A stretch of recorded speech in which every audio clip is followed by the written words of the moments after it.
মায়াপুর গিয়ে কী করলাম, কিভাবে ঘুরলাম সেসব ব্লগগুলো তো তোমাদের সাথে সবটাই শেয়ার করলাম। এবার ছিল আমাদের ফেরার দিন, মানে পরের দিন যখন আমরা ফিরছিলাম আগে হোটেলটা খালি করে দিলাম, তারপর সবাই মিলে বেরিয়ে এলাম। প্রথমে ভেবেছিলাম যে আমরা একটু মায়াপুর ইস্কনটা আজকে আবার ঘুরে তারপরেই নবদ্বীপ যাব, কিন্তু না, হঠাৎ করেই প্ল্যানটা চেঞ্জ হয়ে যায় এবং আমরা মার্কেটে একটু ঢুকে যাই। সেখানে একটু মানে আরও ঘোরাঘুরি করে কিছু জিনিসপত্র কেনার ছিল, সেসব কিনে টিনে আমরা কিন্তু ঘাটের উদ্দেশ্যে চলে যাই। ওই যে লঞ্চে উঠবো, তারপর আমরা নবদ্বীপে যাব।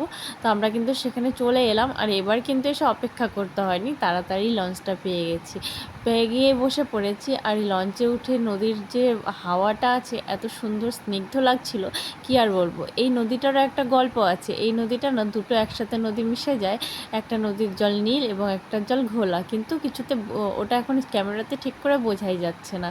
তারপর আর কি ওখান থেকে এসে করে আমরা কিন্তু চলে গেছি একটা রেস্টুরেন্টে। সেখানেই আমরা পরোটা আর আলুর তরকারি দিয়ে সকালের ব্রেকফাস্টটা সেরে একটা টোটো ভাড়া করে নিয়েছি। সেই টোটোতে করে আমরা কিন্তু এখন ঘুরতে চলে এসেছি। তো প্রথমেই কিন্তু আমরা এসেছিলাম শ্রীকৃষ্ণ চৈতন্য মঠে, সেখানে ঠাকুর দর্শন করে আমরা চলে গেছিলাম গুপ্ত বৃন্দাবনে। সেখানে রাধারানী, গোবিন্দ এবং গোপাল সোনাকে দেখে আমাদের কিন্তু মন একেবারেই তৃপ্ত হয়ে গেছে। দেখার মতন আরও অনেক কিছু ছিল, কিন্তু সবটা তো আর ভিডিও নেওয়া যায় না, তার জন্য নিতে পারিনি। তারপরে একে একে আমরা অনেক কটাই মন্দিরে গিয়েছি।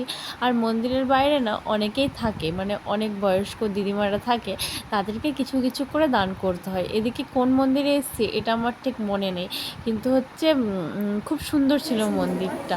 আর আবৃত্তি দেখো, ঠাকুর দেখে ওরও খুব ভালো লেগেছে। তারপর কিন্তু আমরা বলদেবজির মন্দিরে চলে এসেছি। এখানে এসেও আবৃত্তি একেবারে গড়িয়ে টড়িয়ে তারপর প্রণাম করেছে। মন্দিরগুলোতে ঠাকুর দর্শন করে না সত্যি মন একেবারে শান্তি হয়ে গেছিল। আমাদের তো আর ইচ্ছাই করছিল না আমরা আসবো। ভালো নইলে রে সোনা, নইলে রে সোনা গো সখী, আর নইলে রে সোনা ভালোবেসে বেশে বাসর ভালো, নইলে রে সোনা। আমি আগে লটারি বিক্রি করে খেতাম আমার বাড়ি ঘরে এখানে।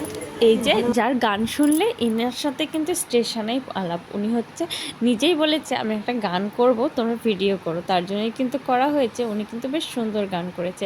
আমাদের না একটু ভুল হয়ে গেছে, আমরা যদি স্কনটা ঘুরে আসতাম তাহলে বেশি ভালো হতো।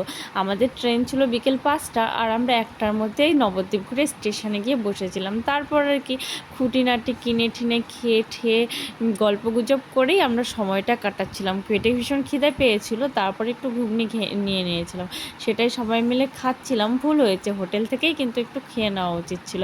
তারপর আর কি পল্লবী আর ওর ননদ চলে যাবে বাড়িতে, ওদের ট্রেন আগে ছিল, তার জন্য ওখানে আবৃত্তিকে একটু কিসি টিসি করে ওরা কিন্তু ট্রেনে উঠে পড়লো। এরপর কি আমাদেরও ওঠার পালা, আমরাও এখন ট্রেনে উঠে বাড়ি চলে আসছি। আর এত ভীষণ গরম ছিল, আবৃত্তির জামা খুলে একটা গেঞ্জি পরিয়ে দিচ্ছি। রাধে রাধে।